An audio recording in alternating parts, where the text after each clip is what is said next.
కావలిని కాపు కాస్తా అని అన్నారు ఎమ్మెల్యే కావ్య కృష్ణారెడ్డి. తుమ్మలపెట్ట రోడ్డుకు శంకుస్థాపన చేసిన అనంతరం ఎమ్మెల్యే మీడియాతో మాట్లాడారు. కావలి నియోజకవర్గానికి నిజమైన పండుగ రోజుగా ఈ కార్యక్రమాన్ని ఎమ్మెల్యే అభివర్ణించారు. మాజీ ఎమ్మెల్యే ప్రతాప్ రెడ్డి జలగలాగా కాంట్రాక్టర్ల వద్ద కమిషన్లు తీసుకున్నారని ఆయన ఆరోపించారు. ఈ ఏడాది డిసెంబర్ నాటికి రోడ్డును పూర్తి చేస్తామని ఆయన హామీనిచ్చారు. కావలిని వైసీపీ నేతలు కరప్షన్ కు కేర్ ఆఫ్ గా మారిస్తే తాను కనకపట్నంగా మారుస్తానని కావ్య కృష్ణారెడ్డి ధీమా వ్యక్తం చేశారు.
కాబట్టి ఈ రోడ్డుని మళ్ళా డిసెంబర్ 31వ తేదీ రాత్రి 12 గంటలకి 2024 సంవత్సరానికి స్వస్తి పలుకుతూ 2025కి నాంది పలుకుతూ స్వాగత సత్కారాల మధ్య, కోలాహలాటాల మధ్య, డాన్స్ బేబీ డాన్సుల మధ్య, డీజేల మధ్య ఈ రోడ్డుని బీచ్ రోడ్డుగా నామకరణం చేస్తూ ఈ తుమ్మలపేట రోడ్డుని మనం ప్రారంభించాలి. దానికి ఆ ధైర్యం, ఆ మనోధైర్యం ఆ కాంట్రాక్టర్కి రావాలని మనందరం కూడా కోరుకుని ఆ కాంట్రాక్టర్ అప్పటికి పూర్తి చేసే విధంగా మనందరం కూడా వాళ్ళకి సహాయ సహకారాలు అందించాలని, ఈ పాదయాత్ర నిర్విఘ్నంగా జరిగేందుకు తోచుకోకుండా అందరూ కూడా ఒకరి వెనక ఒకరు నడిచి అందరం కూడా సంఘీభావం చెప్పదామని కావలి తెలుగుదేశం, జనసేన, బీజేపీ కూటమికి క్రమశిక్షణకి మారుపేరు, మాటకి విలువిచ్చేటువంటి పేరు. 7:30 కంటే 7:30కే జనాలు వచ్చారంటే ఇది క్రమశిక్షణ, తెలుగుదేశం యొక్క గొప్పతనం కూడా అందరి కార్యకర్తలను కూడా అభినందిస్తూ ఇటువంటి స్ఫూర్తి, ఇటువంటి ఆలోచన, ఇటువంటి విధానం మీలో ఉన్నంత కాలం నిరంతరం కూడా కావ్య కృష్ణారెడ్డి మీకు సేవకుడిగా పనిచేస్తాడని కూడా మీకు అందరూ కూడా హామీ ఇస్తూ ముగిస్తున్నారు. దయించి తోసుకోవద్దు, దయించి షేక్ హ్యాండ్ వద్దు, ప్లీజ్ దయించి.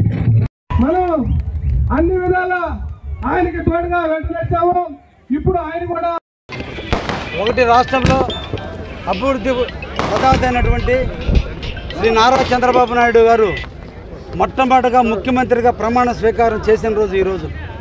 1995 సెప్టెంబర్ 1వ తేదీన హైదరాబాద్ గడ్డ మీద ఈ రాష్ట్ర అభ్యున్నతి కోసం, రాష్ట్ర అభివృద్ధి కోసం, రాష్ట్ర డెవలప్మెంట్ కోసం నాడు ముఖ్యమంత్రిగా ప్రమాణ స్వీకారం చేసి ఈరోజుకి 29 సంవత్సరాలు పూర్తవుతున్న రోజున అదే స్ఫూర్తితో, అదే అకుంఠ దీక్షతో కావలి నియోజకవర్గంలో ఈరోజు తుమ్మలపేట రోడ్డుకి శంకుస్థాపన మహిళల చేత ఈరోజు శంకుస్థాపన చేయడం జరిగింది. ముఖ్యంగా ఈ రోజున దశాబ్దాల కాలం నుంచి ఈ రోడ్డు నిర్లక్ష్యానికి గురైంది. రాజకీయ నాయకుల నిర్లక్ష్యానికి గురైనటువంటి ఈ రోడ్డుకి ఈరోజుతో అంతిమయాత్రను పెట్టాం. ఈ అంతిమయాత్రలో దీన్ని పూర్తి చేసి 4 నెలల కాలంలోనే ఈ సంవత్సరం డిసెంబర్ 31వ తేదీన మళ్ళా ఈ రోడ్డుని 30 అడుగుల రోడ్డుగా వేసి ఈ ప్రాంత ప్రజలందరూ కూడా అంకితం చేయడం జరుగుతుందని కూడా ఈ సందర్భంగా తెలియజేస్తున్నాను. అధికారుల నిర్లక్ష్యాల మధ్య, కాంట్రాక్టర్ల బెదిరింపుల మధ్య, కాంట్రాక్టర్లు లంచాలు అడిగిన మధ్య కాంట్రాక్టర్లు భయపడిపోతే, ఆ ప్రభుత్వంలో కాంట్రాక్టర్లు భయపడితే ఈ కాంట్రాక్టర్లకి ఈ రోజున మేము రెడ్ కార్పెట్ వేసి ఆహ్వానించి మీకు అండదండలుగా ఉంటాం, ప్రోత్సహిస్తాం, అన్ని విధాలా మీకు సహకరిస్తామని చెప్పిన మీదట వైసీపీలో పాడిన టెండర్ తీసుకున్న కాంట్రాక్టరే ఆ గవర్నమెంట్లో వర్క్ చేయలేదు, ఈ గవర్నమెంట్లోకి వచ్చి మళ్ళీ వర్క్ చేస్తున్నాడంటే దీన్ని బట్టి అర్థమవుతుంది గత గవర్నమెంట్లో కాంట్రాక్టర్ దోచుకునే ప్రభుత్వం, ఈరోజు కాంట్రాక్టర్ని హక్కును చేర్చుకునే ప్రభుత్వం ఇది. అందుకోసమే కాంట్రాక్టర్ ముందుకు వచ్చాడు.